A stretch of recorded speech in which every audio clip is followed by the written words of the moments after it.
नमस्कार। Lord William Bentinck secondary school द्वारा आयोजित हिंदी की कक्षा में आपका स्वागत है। आज हम पढ़ रहे हैं पाठ 12 प्रेमचंद। प्रेमचंद का जन्म 1880 ईस्वी में होता है और उनकी मृत्यु जो है वो 1936 में होती है। जीवन परिचय की बात करें तो हिंदी जगत में कलम के सिपाही के नाम से मशहूर मुंशी प्रेमचंद का जन्म वाराणसी जिले में लम्ही ग्राम में हुआ था। उनका मूल नाम धनपत राय था। सरकारी नौकरी से त्यागपत्र देने के बाद उन्होंने अपना सारा जीवन लेखन कार्य के लिए समर्पित कर दिया। प्रेमचंद उर्दू में नवाब राय के नाम से लेखन कार्य करते थे और उपन्यास के क्षेत्र में उनके योगदान को देखकर बंगाल के विख्यात उपन्यासकार शरत चंद्र चट्टोपाध्याय ने उन्हें उपन्यास सम्राट कहकर संबोधित किया था। प्रेमचंद ने अपने साहित्य में किसानों, दलितों, नारियों की वेदना और वर्ण व्यवस्था की कुरीति का मार्मिक चित्रण किया है। उन्होंने समाज सुधार और राष्ट्रीय भावना से ओतप्रोत अनेक उपन्यासों एवं कहानियों की रचना की है। कथा संगठन, चरित्र चित्रण, कथोपकथन आदि की दृष्टि से उनकी रचनाएं बेजोड़ हैं और उनकी भाषा सजीव, मुहावरेदार और बोलचाल के निकट है। हिंदी भाषा को लोकप्रिय बनाने में उनका विशेष योगदान है। प्रेमचंद का पहला कहानी संग्रह सोजे वतन नाम से 1908 में प्रकाशित हुआ। सोजे वतन यानी देश का दर्द। देशभक्ति से ओतप्रोत होने के कारण इस पर अंग्रेजी सरकार ने रोक लगा दी थी और लेखक को भी भविष्य में इस तरह का लेखन न करने की एक चेतावनी दी गई थी। इसके कारण उन्हें नाम बदल करके लिखना पड़ा। मरणोपरांत उनकी कहानियां मानसरोवर नाम से 8 खंडों में प्रकाशित हैं, जिसमें मानसरोवर भाग 1, मानसरोवर भाग 2, इस तरह से इसके 8 खंड हैं। कृतियों की बात करें तो कहानी संग्रह मानसरोवर के 8 भाग है। उपन्यास की बात करें तो निर्मला, सेवा सदन, प्रेमाश्रम, रंगभूमि, कर्मभूमि, गोदान, गबन। नाटक की बात करें करबला और संग्राम इनके प्रमुख नाटक हैं। पत्रिकाएं देखिए माधुरी, हंस, मर्यादा और जागरण, ये सभी पत्रिकाएं प्रेमचंद ने निकाली थी। जो हंस जो है वो अभी वर्तमान समय में भी चल रही है। पाठ परिचय के देखिए ईदगाह मुंशी प्रेमचंद की बाल मनोविज्ञान को चरितार्थ करने वाली एक प्रतिनिधि कहानी है। इस कहानी में ईद जैसे महत्वपूर्ण त्योहार को आधार बना करके ग्रामीण मुस्लिम जीवन का सुंदर चित्र प्रस्तुत किया गया है। अभाव उम्र से पूर्व बच्चों में कैसे बड़ों जैसी समझदारी पैदा कर देता है, यह इस कहानी में हामिद के चरित्र से साफ जाहिर होता है। मेले में हामिद अपनी हर इच्छा पर संयम रखने में विजयी होता है। साथ ही रुस्तम में हिंद चिमटे के माध्यम से प्रेमचंद ने श्रम के सौंदर्य और महत्व को भी उद्घाटित किया। इसको अंडरलाइन करके याद करके ध्यान रखेंगे। चित्रात्मक भाषा की दृष्टि से ये कहानी अनूठी है। आइए हम पढ़ते हैं ईदगाह कहानी। रमजान के पूरे 30 रोज़ों के बाद ईद आई है। कितना मनोहर, कितना सुहावना प्रभात है। वृक्षों पर कुछ अजीब हरियाली है, खेतों में कुछ अजीब रौनक है, आसमान पर कुछ अजीब लालिमा है। आज का सूर्य देखो कितना प्यारा, कितना शीतल है, मानो संसार को ईद की बधाई दे रहा है। गांव में कितनी हलचल है। ईदगाह जाने की तैयारी हो रही है और किसी के कुर्ते में बटन नहीं है। पड़ोस के घर में सुई धागा लेने दौड़ा जा रहा है और किसी के जूते कड़े हो गए हैं, उनमें तेल डालने के लिए तेली के घर भागा जाता है। जल्दी जल्दी बैलों को सानी पानी दे रहे हैं। ईदगाह से लौटते लौटते दोपहर हो जाएगी। 3 कोस का पैदल रास्ता, फिर सैकड़ों आदमियों से मिलना भेंटना। दोपहर से पहले लौटना असंभव है और लड़के सबसे ज़्यादा प्रसन्न है। किसी ने एक रोज़ा रखा है, वह भी दोपहर तक, किसी ने वह भी नहीं रखा है। लेकिन ईदगाह जाने की खुशी उसके हिस्से की चीज़ है। रोजे बड़े बूढ़ों के लिए होंगे, इनके लिए तो ईद है। रोज़ ईद का नाम रटते थे, आज वह आ गई। अब जल्दी पड़ी है कि लोग ईदगाह क्यों नहीं चलते और इन्हें गृहस्थी की चिंताओं में क्या प्रयोजन है। सेवैयों के लिए दूध और शक्कर घर में है या नहीं, इनकी बला से ये तो सेवैयाँ खाएंगे। वह क्या जाने कि अब्बा जान क्यों बदमाश चौधरी कायम अली के घर दौड़ते जा रहे हैं। उन्हें क्या खबर कि चौधरी आज आंखें बदल ले तो यह सारी ईद मुहर्रम हो जाए। उनकी अपनी जेबों मैं तो कुबेर का धन भरा है। बार बार जेब से अपना खजाना निकाल कर गिनते हैं और खुश होकर फिर रख लेते हैं। महमूद गिनता है 1, 2, 10, 12, उसके पास 12 पैसे हैं। मोहसिन के पास 1, 2, 3, 8, 9, 15 पैसे हैं। इनकी गिनती पैसों में अनगिनत चीज़ें लाएंगे, खिलौने, मिठाइयाँ, बिगुल, गेंद और न जाने क्या क्या। और सबसे ज़्यादा प्रसन्न है हामिद। वह 4-5 साल का गरीब सूरत दुबला पतला लड़का है जिसका बाप गत वर्ष हैजे की भेंट हो गया था और माँ न जाने क्यों पीली पीली होती होती एक दिन मर गई।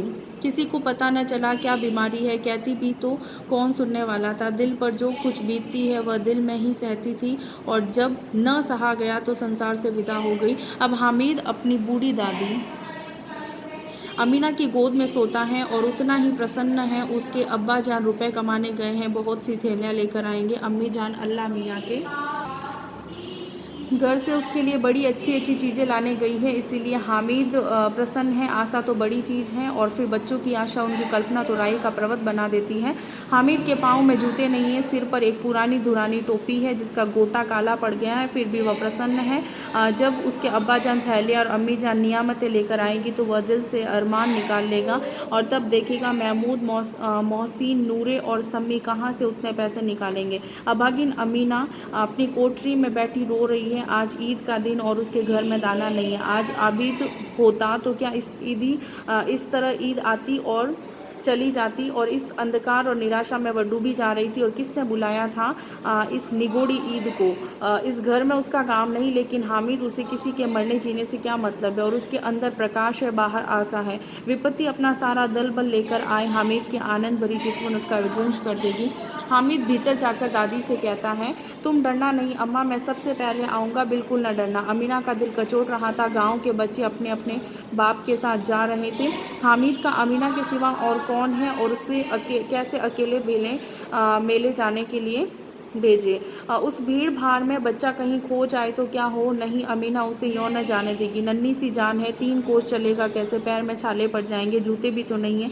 वह थोड़ी थोड़ी दूर पर उसे गोद में ले लेगी, लेकिन यहाँ सेवैयाँ कौन पकाएगा। पैसे होते तो लौटते लौटते सब सामग्री जमा करके चटपट बना देती। यहाँ तो घंटों चीज़ें जमा करते लगेंगे, मांगे ही का तो भरोसा ठहरा है। उस दिन फहीमन के कपड़े सिले थे, 8 आने पैसे मिले थे। उस अठन्नी को ईमान की तरह बचाती चली आती थी इसी ईद के लिए, लेकिन कल गवालन सिर पर सवार हो गई तो क्या करती। हामिद के लिए कुछ नहीं है तो 2 पैसे का दूध तो चाहिए। अब तो कुल 2 आने पैसे बच रहे हैं। 3 पैसे हामिद की जेब में है, 5 अमीना के बटुओं में है। और यही तो बिसात है और ईद का त्यौहार।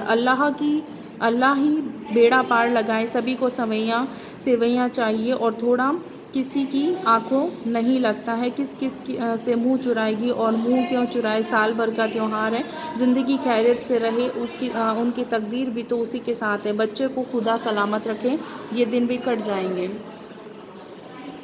गांव से मेला चला और बच्चों के साथ हामिद भी जा रहा था। कभी सब के सब दौड़ कर आगे निकल गए, फिर किसी पेड़ के नीचे खड़े होकर के साथ वालों का इंतज़ार करते। और ये लोग क्यों इतना धीरे धीरे चल रहे हैं। हामिद के पैरों में तो जैसे पड़ लग गए हैं।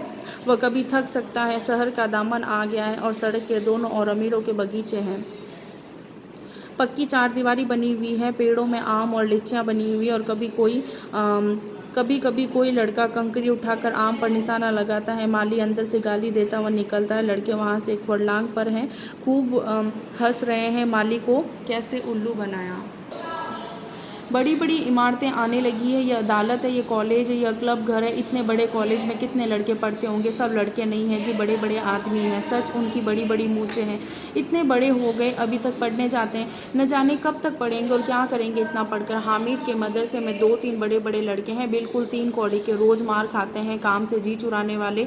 और इस जगह भी उसी तरह के लोग होंगे। क्या क्लब घर में जादू होता है। सुना है यहाँ मुर्दे की खोपड़ियाँ दौड़ती हैं और बड़े बड़े तमाशे होते हैं, पर किसी को अंदर नहीं जाने देते हैं। और यहाँ शाम को साहब लोग खेलते हैं, बड़े बड़े आदमी खेलते हैं, मूंचो डाडी वाले और मैमें भी खेलती है। सच, हमारी अम्मा को वह दे दो, क्या नाम है, बैट, तो उसे पकड़ ही न सके, घुमाते ही लुढ़क जाए। महमूद ने कहा, हमारी अम्मी जान का तो हाथ कांपने लगे, अल्लाह कसम। मोहसिन बोला, अम्मी मन्नो आटा पीस डालती है, ज़रा सा बैट पकड़ लेगी तो हाथ कांपने लगे। सैकड़ों घड़े पानी रोज़ निकालती है, 5 घड़े तो मेरी भैंस पी जाती है। किसी मैम को 1 घड़ा पानी भरना पड़े तो आंखों के तले अंधेरा आ जाए।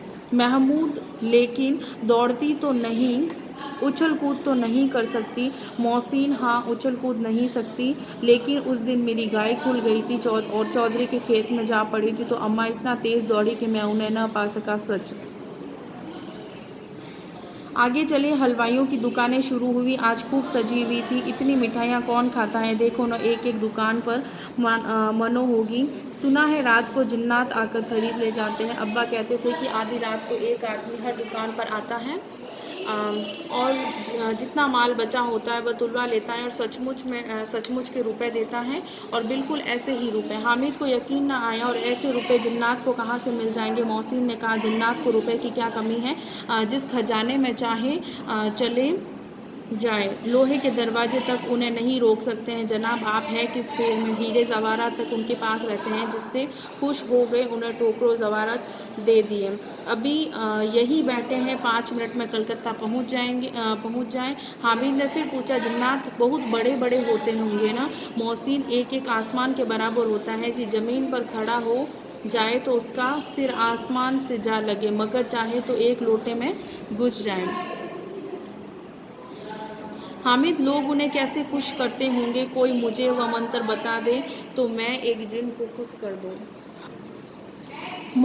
मोहसिन, अब यह तो मैं नहीं जानता, लेकिन चौधरी साहब के काबू में बहुत सी जिन्नात है। कोई चीज़ चोरी जाए, चौधरी साहब उसका पता लगा देंगे और चोर का नाम भी बता देंगे। जुमराती का बचवा उस दिन खो गया था और 3 दिन हैरान हुए, कहीं न मिला। तब जक मारकर चौधरी के पास गए। चौधरी ने तुरंत बता दिया, मवेशी खाने में, और वहीं मिला। जिन्नात आकर उन्हें सारे जहान की खबरें दे जाते हैं, और अब उनकी समझ में आ गया कि चौधरी के पास क्यों इतना धन है और क्यों इतना उनका सम्मान है। आगे चले, यह पुलिस लाइन है और यही सब कांस्टेबल कवायद करते हैं। रैटन फाइफो रात को बेचारे घूम घूम कर पहरा देते हैं, नई चोरियां हो जाएं। मौसी ने प्रतिवाद किया, ये कांस्टेबल पहरा देते हैं तभी तुम बहुत जानते हो। अजी हजरत यही चोरी कराते हैं। शहर में जितने चोर डाकू है सब इनसे मिले रहते हैं। रात को ये लोग चोरों से तो कहते हैं चोरी करो, और आप दूसरे मोहल्ले में जाकर जागते रहो पुकारते हैं। जब भी इन लोगों के पास इतने रुपए आते हैं। मेरे मामू एक थाने में कांस्टेबल हैं, 20 रुपया महीना पाते, लेकिन 50 रुपये घर भेजते। अल्लाह कसम, मैंने एक बार पूछा था कि मामू आप इतने रुपए कहाँ से पाते, तो हंसकर कहने लगे, बेटा अल्लाह देता है। फिर आप ही बोले, हम लोग चाहे तो एक दिन में लाखों मार लाएं, हम तो इतना ही लेते हैं जिसमें अपनी बदनामी न हो और नौकरी न चली जाए। हामिद ने पूछा, ये लोग चोरी करवाते हैं तो कोई इन्हें पकड़ता नहीं है। मोहसिन उसकी नादानी पर दया दिखाकर बोला, अरे पागल, इन्हें कौन पकड़ेगा, पकड़ने वाले तो ये लोग खुद हैं, लेकिन अल्लाह इन्हें सज़ा भी खूब देता है। हराम का माल हराम में जाता है। थोड़ी दिन हुए हैं, मामू के घर में आग लग गई, सारी लेई पूंजी जल गई, एक बर्तन तक न बचा। कई दिन पेड़ के नीचे सोए, अल्लाह कसम पेड़ के नीचे। फिर न जाने कहाँ से 100 कर्ज लाए तो बर्तन भांडे आए। हामिद, 100 तो 50 से ज़्यादा होते हैं। कहाँ 50, कहाँ 150, एक थैली भर होता है। 100 तो 2 थैलियों में भी ना आए। अब बस्ती घनी होने लगी थी। ईदगाह जाने वालों की टोलियां नजर आने लगी, एक से एक भड़कीले वस्त्र पहने हुए थे। कोई इक्के तांगे पर सवार, कोई मोटर पर, सभी इत्र से बसे, सभी के दिलों में उमंग। ग्रामीणों का यह छोटा सा दल अपनी विपन्नता से बेखबर संतोष और धैर्य में मग्न चला जा रहा था, और बच्चों के लिए नगर की सभी चीज़ें अनोखी थीं। जिस चीज़ की ओर ताकते ताकते ही रह जाते, और पीछे से बराबर हॉर्न की आवाज़ होने पर भी न चेतते। हामिद तो मोटर के नीचे जाते जाते बचा। सहसा ईदगाह नजर आया, ऊपर इमली के घने वृक्षों की छाया, नीचे पका फर्श है जिस पर जाजिम बिछा हुआ है, और रोजेदार की पंक्तियां एक से पीछे एक न जाने कहाँ तक चली गई है। पक्की जगत के नीचे तक, जहाँ जाजिम भी नहीं है। नए आने वाले आकर पीछे की कतार में खड़े हो जाते हैं, आगे जगह नहीं है। यहाँ कोई धन और पद नहीं देखता, इस्लाम की निगाह में सब बराबर हैं। और इन ग्रामीणों ने भी वजू किया और पिछली पंक्ति में खड़े हो गए। कितना सुंदर संचालन है, कितनी सुंदर व्यवस्था है। लाखों सिर एक साथ सिजदे में झुक जाते हैं, फिर सब के सब एक साथ खड़े हो जाते हैं, एक साथ झुकते हैं और एक साथ घुटनों के बल बैठ जाते हैं। कई बार यही क्रिया होती है जैसे बिजली की लाखों बत्तियां एक साथ प्रदीप्त हो और एक साथ बुझ जाए, और यही क्रम चलता रहता है। कितना अपूर्व दृश्य था, जिसकी सामूहिक क्रियाएं विस्तार और अनंतर हृदय को श्रद्धा, गर्व और आत्मानंद से भर देती है। मानव भ्रातृत्व का एक सूत्र इन समस्त आत्माओं को एक लड़ी में पिरोए हुए था। नमाज खत्म हो गई, लोग आपस में गले मिल रहे थे, तब मिठाई और खिलौनों की दुकानों पर धावा होता है। ग्रामीणों का यह दल इस विषय में बालकों से कम उत्साही नहीं है। ये देखो हिंडोला है, 1 पैसा देकर चढ़ जाओ। कभी आसमान पर जाते हुए मालूम होंगे, कभी ज़मीन पर गिरते हुए। यही चरखी है, लकड़ी के हाथी, घोड़े, ऊँट छड़ों से लटके हुए हैं। 1 पैसा देकर बैठ जाओ और 25 चक्रों का मजा लो। महमूद और मोहसिन और नूरे और सम्मी इन घोड़ों और ऊँटों पर बैठते हैं। हामिद दूर खड़ा है, 3 ही तो पैसे हैं उसके पास। अपने कोष का 1/3 ज़रा सा चक्कर खाने के लिए नहीं दे सकता। सब चरखियों से उतरते हैं और अब खिलौने लेंगे। इधर दुकानों की कतार लगी हुई है, तरह तरह के खिलौने हैं। सिपाही और गुजरिया, राजा और वकील, भिस्ती और साधु, वाह कितने सुंदर खिलौने हैं। अब बोला ही चाहते हैं। महमूद सिपाही लेता है, खाकी वर्दी और लाल पगड़ी वाला, कंधे पर बंदूक रखे हुए हैं। मालूम होता है अभी कवायद के लिए चला आ रहा है। मोहसिन को भिस्ती पसंद आया, कमर झुकी हुई थी और ऊपर मस्क रखे हुए हैं और मस्क का मुंह एक हाथ से पकड़े हुए हैं। कितना प्रसन्न है, शायद कोई गीत गा रहा है। बस मस्क से पानी उड़ेला ही जाता है। नूरे को वकील से प्रेम है, कैसी विद्वता है उसके मुख पर। काला चोगा, नीचे सफ़ेद अचकन, अचकन के सामने की जेब में घड़ी और सुनहरी जंजीर, एक हाथ में कानून का पोथा लिए हुए, और मालूम होता है कि अभी किसी अदालत से ज़िरह या बहस किए चले आ रहे हैं। यह सब 2-2 पैसे के खिलौने हैं। हामिद के पास कुल 3 पैसे हैं। इतने महंगे खिलौने वह कैसे ले? खिलौना कहीं हाथ से टूट पड़े तो चूर चूर हो जाए, जरा पानी पड़े तो सारा रंग धुल जाए। ऐसे खिलौने लेकर वह क्या करेगा, किस काम के?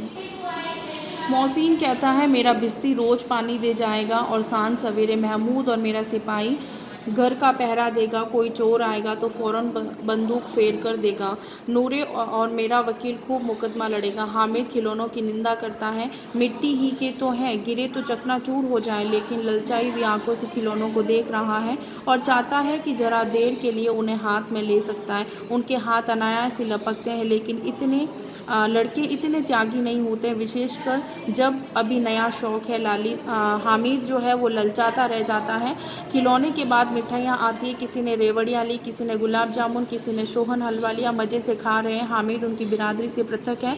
अभागी के पास 3 पैसे हैं, क्यों नहीं कुछ लेकर खाता? ललचाई आंखों से सबकी ओर देखता है। मोहसिन कहता है हामिद रेवड़ी ले जा, कितनी खूबसूरत है। हामिद को संदेह हुआ यह केवल क्रूर विनोद है, मोहसिन इतना उदार नहीं है। लेकिन ये जानकर भी वह उनके पास जाता है। मोहसिन दोने में एक रेवड़ी निकालकर हामिद की ओर बढ़ाता है। हामिद हाथ फैलाता है। मोहसिन रेवड़ी अपने मुंह में रख लेता है। महमूद, नूरे और सम्मी खूब तालियां बजा बजा कर हंसते हैं। हामिद खिसिया जाता है। मोहसिन, अच्छा अब की ज़रूर देंगे। हामिद, अल्लाह कसम ले जा। हामिद, रखे रहो, क्या मेरे पास पैसे नहीं हैं? सम्मी, 3 ही पैसे तो हैं, 3 पैसे में क्या क्या लोगे? महमूद, हमसे गुलाब जामुन ले जाओ। हामिद, मोहसिन बदमाश है। हामिद, मिठाई कौन बड़ी नेमत है, किताब में इसकी कितनी बुराइयां लिखी हैं। मोहसिन, लेकिन दिल में कह रहे होंगे कि मिले तो खा ले, अपने पैसे क्यों नहीं निकालते? महमूद, हम समझते हैं इसकी चालाकी, जब हमारे सारे पैसे खर्च हो जाएंगे तो ये हमें ललचा ललचा कर खाएगा। मिठाइयों के बाद कुछ दुकानें लोहे की चीज़ों की, कुछ गिलट और कुछ नकली गहनों की थी। लड़कों के लिए यहाँ कोई आकर्षण न था। वह अब आगे बढ़ जाते हैं। हामिद लोहे की दुकान पर रुक जाता है। कई चिमटे रखे हुए थे। उसे ख्याल आया दादी के पास चिमटा नहीं है, तवे से रोटियां उतारती है तो हाथ जल जाता है। अगर वह चिमटा ले जाकर के दादी को दे दें तो वह कितनी प्रसन्न होगी और फिर उनकी उंगलियां कभी भी नहीं चलेगी। घर में एक काम की चीज़ हो जाएगी। खिलौने से क्या फ़ायदा, व्यर्थ में पैसे खराब होते हैं। ज़रा देर ही तो खुशी होती है, फिर तो खिलौने को कोई आँख उठाकर भी नहीं देखता है।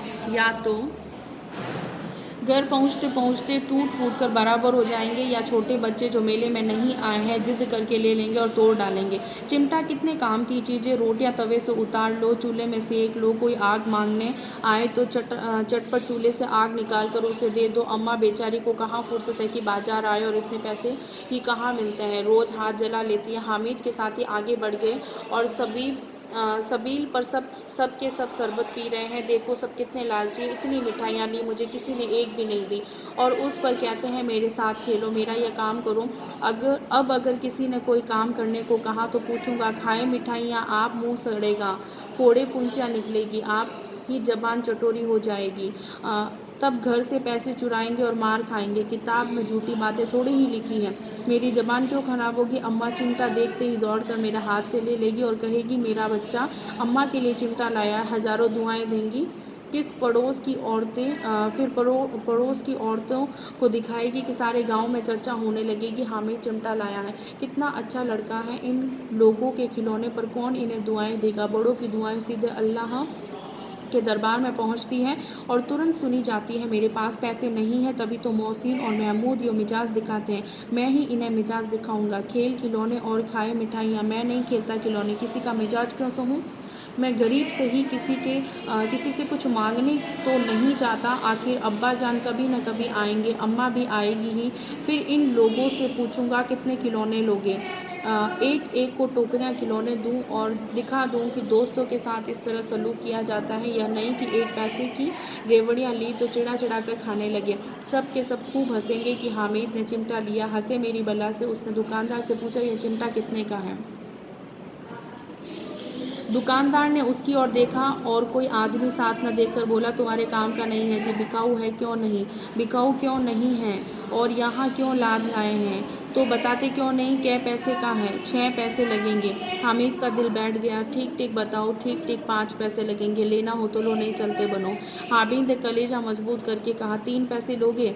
ये कहता हुआ वह आगे बढ़ गया कि दुकानदार की गुड़कियाँ न सुने। लेकिन दुकानदार ने गुड़कियाँ नहीं दी, बुलाकर चिमटा दे दिया। हामिद ने उसे इस तरह कंधे पर रखा मानो बंदूकें और शान से अखड़ता हुआ संगियों के पास आया। जरा सुने सबके सब क्या क्या आलोचनाएं करते हैं।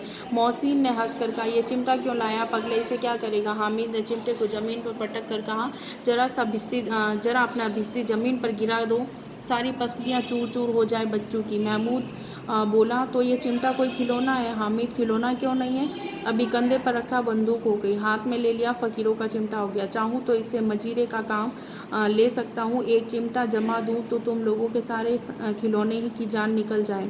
तुम्हारे खिलौने कितना ही जोर लगाए, वे मेरे चिमटे का बाल भी वाका नहीं कर सकते। मेरा बहादुर शेर है चिमटा।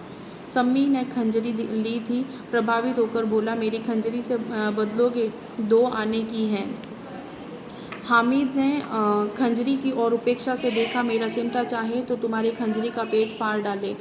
वह एक चमड़े की झिल्ली लगा दी है, ढब ढब बोलने लगी है। जरा सा पानी लग जाए तो ख़त्म हो जाए। मेरा बहादुर चिमटा आग में, पानी में, तूफान में बराबर खड़ा रहेगा।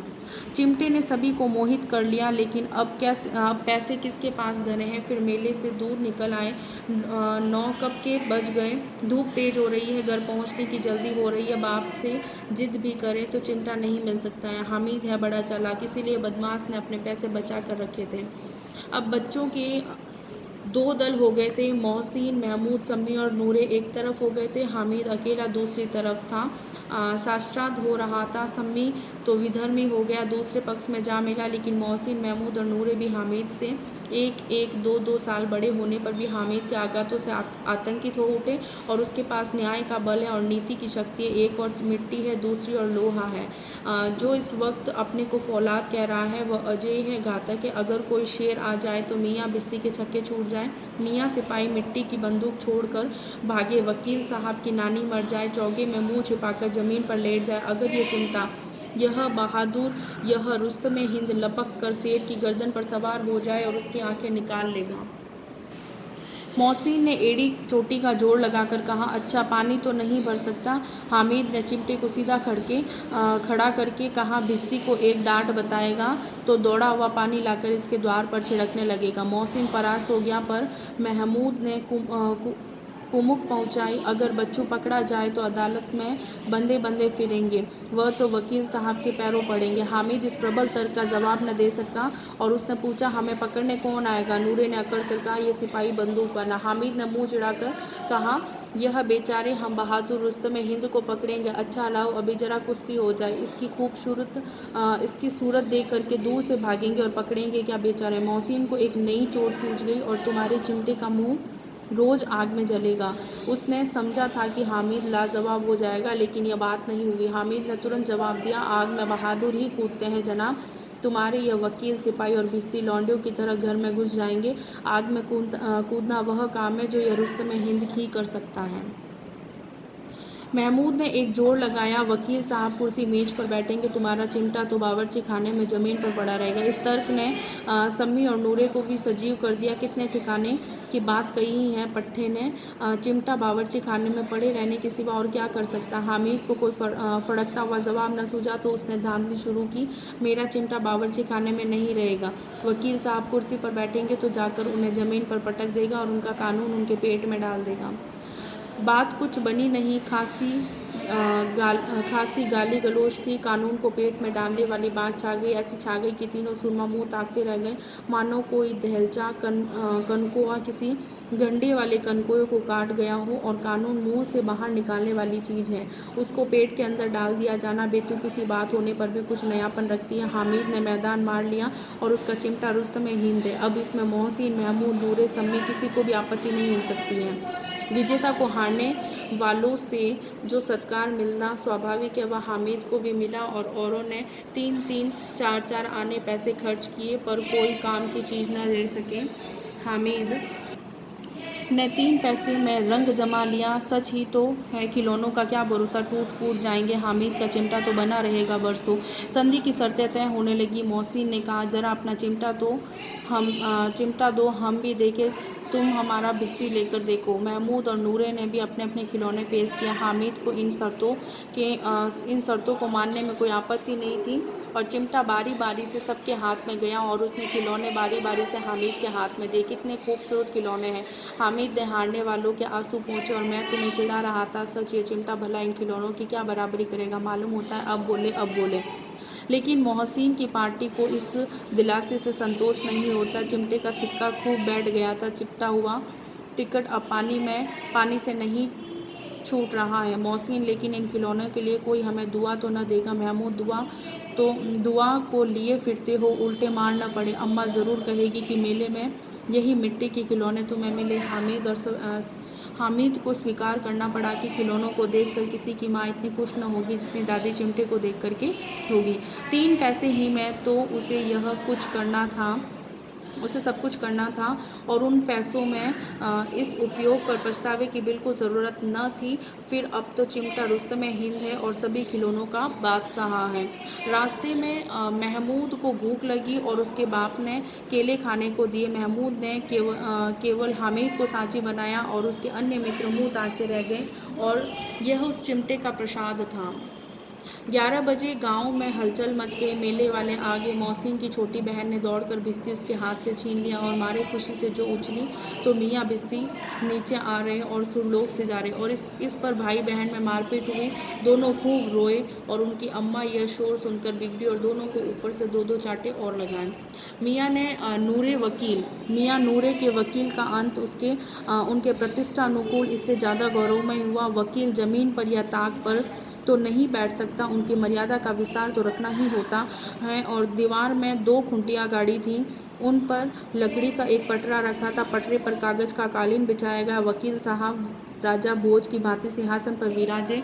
नूरे ने उन्हें पंखा झलना शुरू किया। अदालत में खस की टट्टियाँ और बिजली के पंखे रहते हैं, क्या यहाँ मामूली पंखा भी न हो? कानून की गर्मी दिमाग पर चढ़ जाएगी कि नहीं। बांस का पंखा आया और नूरे हवा करने लगे। मालूम नहीं पंखे की हवा से या पंखे की चोट से वकील साहब स्वर्गलोक से मृत्युलोक में आ रहे और उनका माटी का चोला माटी में ही मिल गया। फिर बड़े जोर जोर से मातम हुआ और वकील साहब की अस्थि घूरे पर डाल दी गई।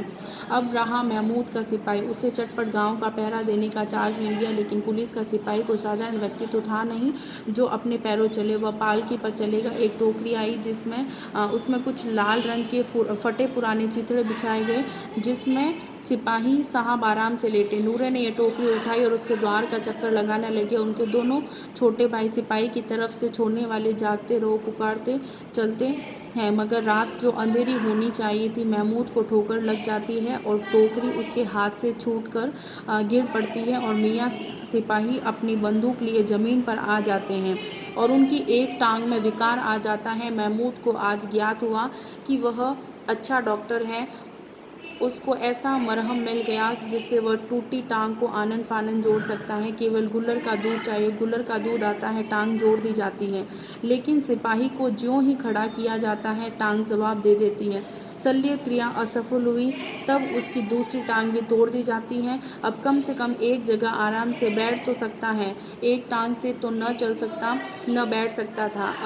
अब वह सिपाही सन्यासी हो गया है और अपनी जगह पर बैठा बैठा पहरा देता है। कभी कभी देवता भी बन जाता है। उसके सिर का जालदार साफा खुर्च दिया गया है। अब उसका जितना रूपांतर चाहो कर सकते हो। कभी कभी तो उससे बाट का काम भी लिया जाता है। अब मियाँ हामिद का हाल सुनिए। अमीना उसकी आवाज़ सुनते ही दौड़ी और उसे गोद में उठा करके प्यार करने लगी। सहसा उसके हाथ में चिमटा देखकर वह चौंकी। यह चिमटा कहाँ था? मैंने मोल लिया है। कै पैसे में? 3 पैसे में। अमीना ने छाती पीट ली। यह कैसा बेसमझ लड़का है कि दोपहर हुआ कुछ खाया न पिया, लाया क्या चिमटा? सारे मेले में तुझे और कोई चीज़ न मिली जो ये लोहे का चिमटा उठा लाया? हामिद ने अपराधी भाव से कहा, तुम्हारी उंगलियां तवे पे जल जाती हैं, इसीलिए मैंने उसे लिया।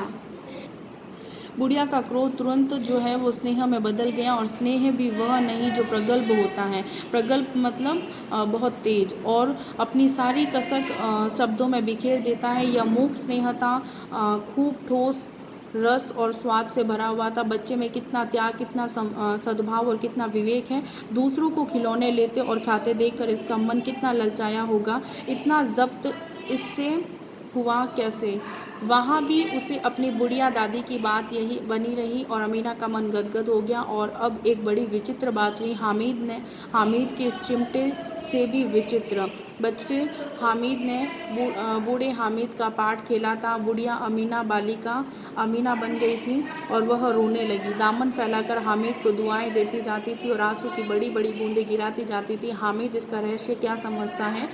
प्रस्तुत पाठ जो है वो प्रेमचंद जी द्वारा लिखित एक कहानी है, जिसमें एक बच्चे की वात्सल्यता का बताया गया है कि किस तरह से अभावपूर्ण जीवन जीने वाले बच्चे जो हैं वो समय से पूर्व ही एक अडल्ट के रूप में हमारे सामने आते हैं और वो समझदार हो जाते हैं, क्योंकि अभावपूर्ण ज़िंदगी जो है वो सब कुछ सिखा देती है। धन्यवाद।